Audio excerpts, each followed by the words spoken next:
ब्रह्मांड नायक श्री स्वामी समर्थांचा आज प्रकट दिन आहे आणि हा प्रकट दिन सर्वत्र साजरा होत आहे. आपण देवगड येथे आलो आहोत.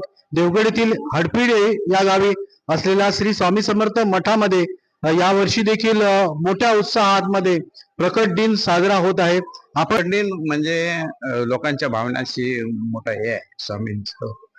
म्हणजे लोक एवढे भावनिक होऊन जातात नाही. स्वामींचा प्रकट दिन फळाच्या रूपाने म्हणजे एक वेगळ्या पद्धतीने साजरा करतात दरवर्षी, आणि तो दिवस कधी येतो असा भक्तांना झालेला असतो. त्याप्रमाणे आम्ही आपल्या ह्या स्वामी मठामध्ये प्रकट दिनचा उत्सव अशा फळांची सजावट आरास करून साजरा करतो.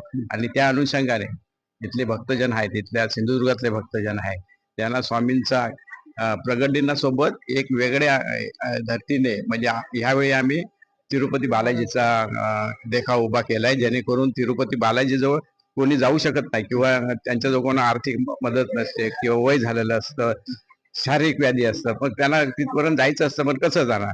म्हणजे स्वामींनी प्रत्यक्ष तिरुपती बालाजीची या मूर्ती स्वरूपात स्थापना करून लोकांना तिरुपती बालाजीचं दर्शन घडवले आणि त्या लोकांचं समाधान केलं. महाराज इथपर्यंत लोकांची काळजी घेतात.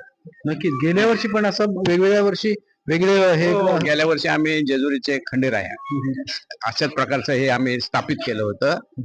त्यामुळे वेगवेगळे म्हणजे गेल्या वर्षी काय 2019ला 3.5 शक्तीपीठ, 6 संतांच्या पादुका दर्शन सोहळा, त्याच्यानंतर विठुरायाचे 5 संत तो सोहळा, आणि हे असे प्रत्येक प्रगट दिनला आम्ही स्वामी भक्तांसाठी स्वामी अशा काय काय योजना आणतात की बाबा चला आपले कोकणातले भक्त लोक आहे, तर त्या अनुषंगाने त्यांना हे होतं. आणि आता तर आम्ही गेल्या वर्षी फर्स्ट वर्षी लिखित नामजप 1 कोटीचा मागच्या पुण्यतिथीला, त्या अनुषंगाने लिखित नामजपाने लोकांचे काय काय प्रश्न सुटले आहेत महाराजांनी सोडवले.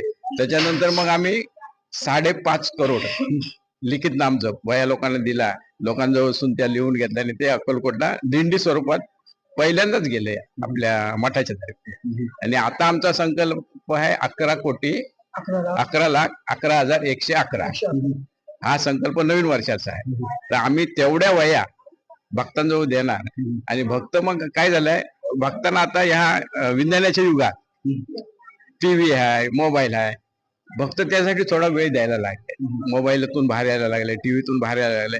म्हणजे 15-20 मिनिटं तरी नामस्मरण लिखित करतात आणि त्याच्यातून त्यांना आजकाल समाधान मिळायला लागलं आहे.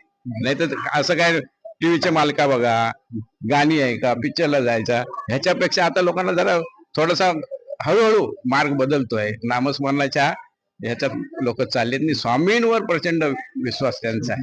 त्या अनुषंगाने आम्ही हजारो वया छापून लोकांना देतो आहे की चला स्वामींचा आशीर्वाद तुम्हाला मिळून दे, आम्ही तुम्हाला मोफत वया देऊ आणि तिथपर्यंत पोचते करू अक्कलकोटला. हे असं आमचं सध्या मठातर्फे कार्य आहे. बाकी सामाजिक बांधिलकी वेगळी आहे, शैक्षणिक, सामाजिक, वैद्यकीय हे आमच्या उपक्रम चालू असतात. नक्कीच आजचा हा प्रकट दिन जो आहे तो सकाळपासून कशा पद्धतीने साजरा होतो? सकाळी 5 वाजल्यापासून आपल्या मठामध्ये वेगवेगळ्या धर्तीवर अभिषेक, होमहवन, पारायण, लघुरुद्र, कुंकुमार्चन, आता भजन, रात्री नाटक, हे मनोरंजनाचे कार्यक्रम हे आता रेलचल झालेली आहे. आणि प्रचंड संख्येने लोक येतात. अन्नदान जर 7-8 हजार लोक आतापर्यंत महाप्रसाद घेऊन गेलेले आहेत. आणि आता रात्री बघा, रात्री किती लोक येतील. म्हणजे एवढ्या उत्साहाने येतात. लांबून लांबून कणकवली, सांगली, सातारा, कुणकेश्वर, पुणा ह्यापासून लोक येतात. नक्कीच काय सांगाल स्वामी भक्तांना आजच्या या मगाशी म्हटलं तुम्ही विज्ञान किंवा कर्मणुकीचं युग आहे आणि अध्यात्माकडे लोक वळताना आपल्याला हे जाणवतात. म्हणजे तुम्ही जे जे प्रयोग करतात त्यामध्ये जातात. काय सांगाल लोकांना या संदर्भात? आजकाल लोकांच्या मागे ना वेगवेगळ्या पद्धतीचे कटकटी आहेत, शारीरिक दुखणे आहे किंवा मनस्ताप आहे. त्यामुळे काय झालंय, लोक चलबिलीत जाईल काय की बाबा काय कसं वागायचं, काय करायचं, आर्थिक चणचण असते, नोकरी नाही किंवा अजून काय गोष्टी आहेत. त्या अनुषंगाने मग हा जो स्वामींनीच आम्हाला ही बुद्धी दिली की नामस्मरण करा, स्वामींच्या नामस्मरणातून स्वामींचा आशीर्वाद मिळवा, स्वामी त्या मार्गाने तुमच्यापर्यंत काहीतरी पोहोचवतील. त्यामुळे आम्ही ज्यावेळी ही योजना आणली म्हणजे लिखित नामजपाची पुण्यतिथीला मागच्या, त्यावेळी आम्ही फक्त 1 करोडचा आणला.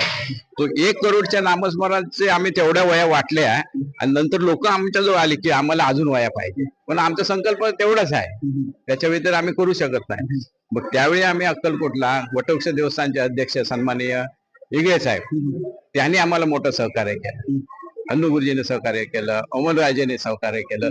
आम्ही पहिल्यांदाच ती मोठी दिंडी काढली होती याला अक्कलकोटला. अशी अजूनपर्यंत दिंडी झालीच नव्हती 1 करोडची. खूप लोकांनी उत्साहानं भाग घेतला आणि त्याच्यानंतर 5.5 करोडचं झालं. तो लोक आता बघताय कुठेतरी मानसिक समाधान आपल्याला मिळालं पाहिजे. तो अनुषंगाने त्या अनुषंगाने आज स्वामी भक्ती एवढी प्रचंड वाढली. तुम्ही बघा आपल्या मालवणात किती जागोजागो मठ होत आहे आणि तिथे प्रचंड गर्दी होते. स्वामी काहीतरी देतात. हा की महाराज म्हणजे पण असं देत नाही की तुम्ही गेला की तुम्हाला लगेच मिळेल. पहिली तुमची परीक्षा बघितली जाते, तुमच्या त्यासाठी योग्य आहे का बघितलं जातं. नुसतं स्वामीचं नामस्मरण करून मिळत नाही, त्याच्यासाठी आपल्याला त्याग करावा लागतो, वेळ द्यावा लागतो. पण एक मात्र खरं की ह्या नामस्मरणाच्या ह्याच्यामध्ये लोकांना किंचित तरी थोडं तरी सुख मिळतं, आणखीन समाधान मिळतं. अशी ही गोष्ट चाललेली आहे. आता आमचा जानेवारी 27चा 11 करोड 11 लाख 11,111चा हे संकल्प आहे. आम्ही सुरू करू आता वया वाटायच्या, आणि त्याचा वया आहे ना मोफत आम्ही देणार की तुम्ही फक्त लिहा आणि ते सुद्धा छापील वही असतील. अशा आमच्या गोष्टी चालल्या आहेत. नक्कीच हो, ते पेडणेकर त्यांनी सांगितलं स्वामींची प्रचिती लोकांना येते आहे. आजच्या धकाधकीच्या जीवनामध्ये देखील लोक अध्यात्माकडे वळतायत आहे, कारण ब्रह्मांड नायक अशक्य शक्य करून दाखवतायत. कुणी डगमगून जाता का माने, नको डगमगू, स्वामी देतीलच आता, याची प्रचिती लोकांना येत आहे. आणि त्याचाच परिपाक म्हणून आज आपण या मठामध्ये बघतोय की लोक असंख्य लोक या मठामध्ये प्रकट दिनाच्या निमित्ताने येताना दिसत आहेत.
ठीक आहे.